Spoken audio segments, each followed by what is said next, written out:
Hello students and friends.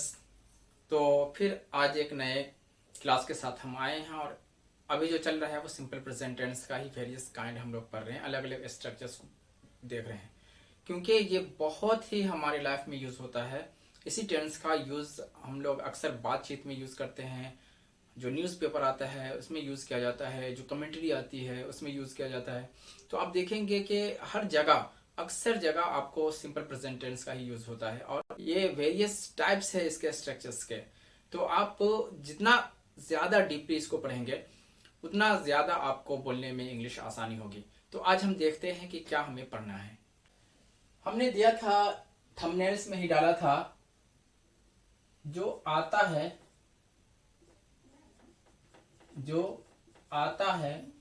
वह पाता है, जो आता है वो पाता है, यही थंबनेल्स था। तो देखेंगे कि इस तरह के सेंटेंस को हम बनाएंगे कैसे। ये बहुत ही पेचीदा लग रहा है, कॉम्प्लिकेटेड लग रहा है, लेकिन ये बहुत ही आसानी से बन जाएगा, कोई भी टेंशन लेने की बात नहीं है। तो यहाँ यूज करना है सब्जेक्ट का, ठीक है, सब्जेक्ट। और उसके बाद यूज करना है हु, ही, हु।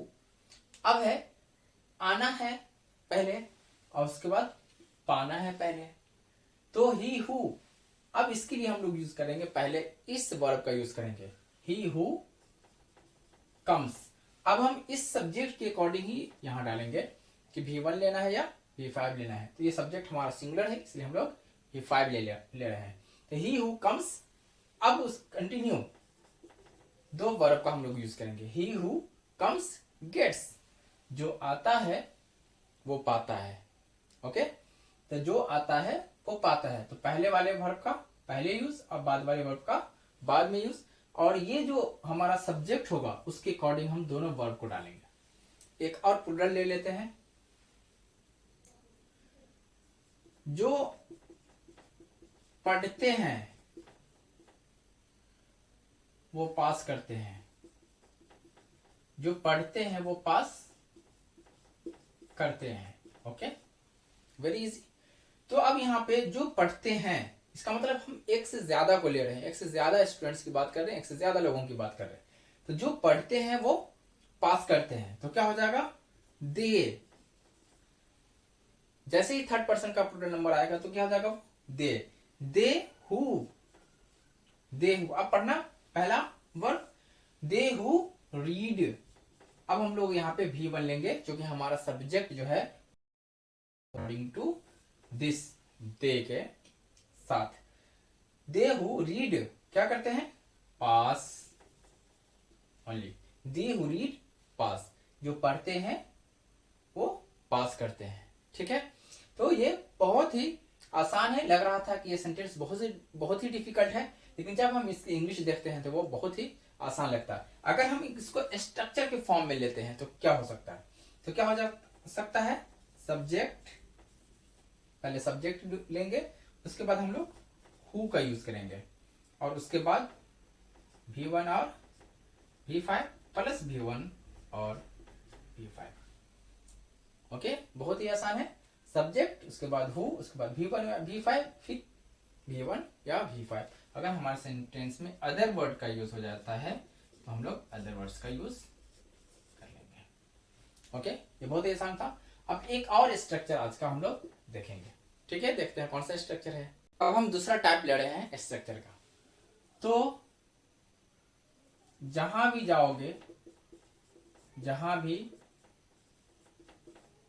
जाओगे तुम मुझे ही पाओगे, तुम मुझे ही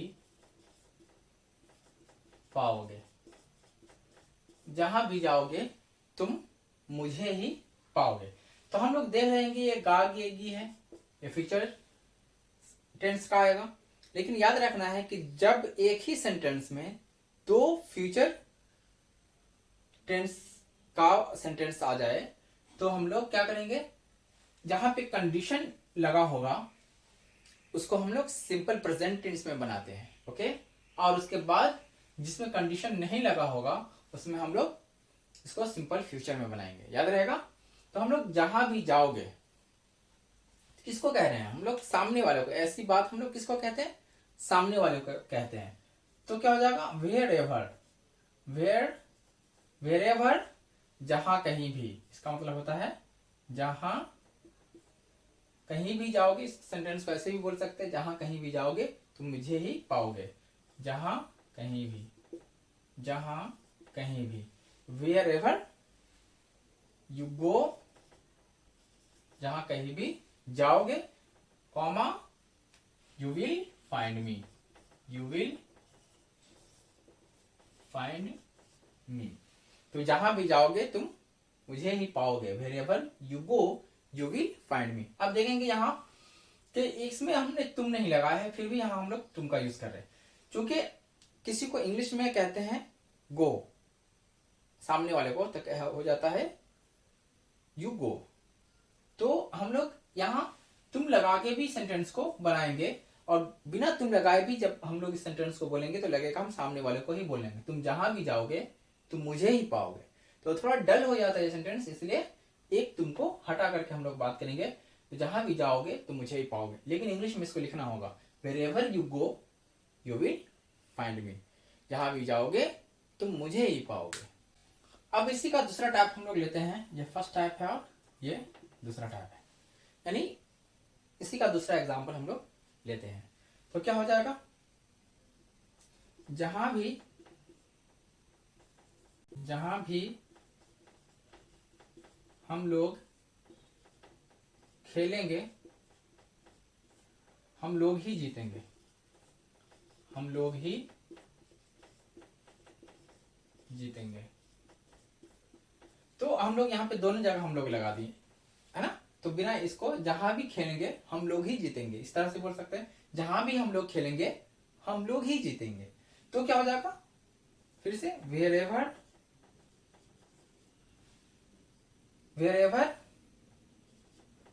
फिर ये कंडीशन है वेयरएवर, तो हम लोग इसको सिंपल प्रेजेंट में बनाएंगे। Wherever we play, wherever we play we will, अब हो जाएगा वी और वी के साथ शैल लगता है, we shall win the match, we shall win the match. Okay, wherever we play we shall win the match. हम जहां भी हम लोग खेलेंगे हम लोग ही जीतेंगे, या फिर जहां भी खेलेंगे हम लोग ही जीतेंगे। तो कितना आसान है।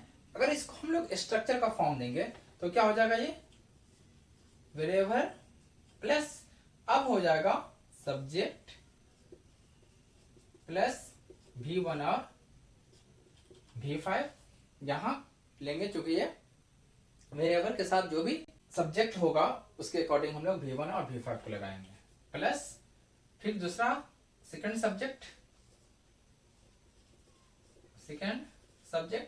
प्लस शैल या will plus V1 plus other words का हम लोग यूज करेंगे। ठीक है, तो इस तरह से हम लोग इसको स्ट्रक्चर फॉर्म भी दे सकते हैं और इस तरह से बना सकते हैं। तो ये बहुत ही इंपॉर्टेंट था और ये हमेशा हम अपनी लाइफ में इसका यूज करते हैं। तो मुझे लगता है फ्रेंड्स कि आपको ये वीडियो पसंद आई हो। अगर ये पसंद आई हो तो अगर मेरे इस चैनल को आप फेसबुक पे देख रहे हैं तो हमारे पेज को फॉलो करें, वीडियो को लाइक और शेयर करें। अगर आप यूट्यूब पे देख रहे हैं हमारे इस वीडियो को तो आप हमारे चैनल को सब्सक्राइब करें, वीडियो को शेयर और लाइक करें। Okay, thank you very much.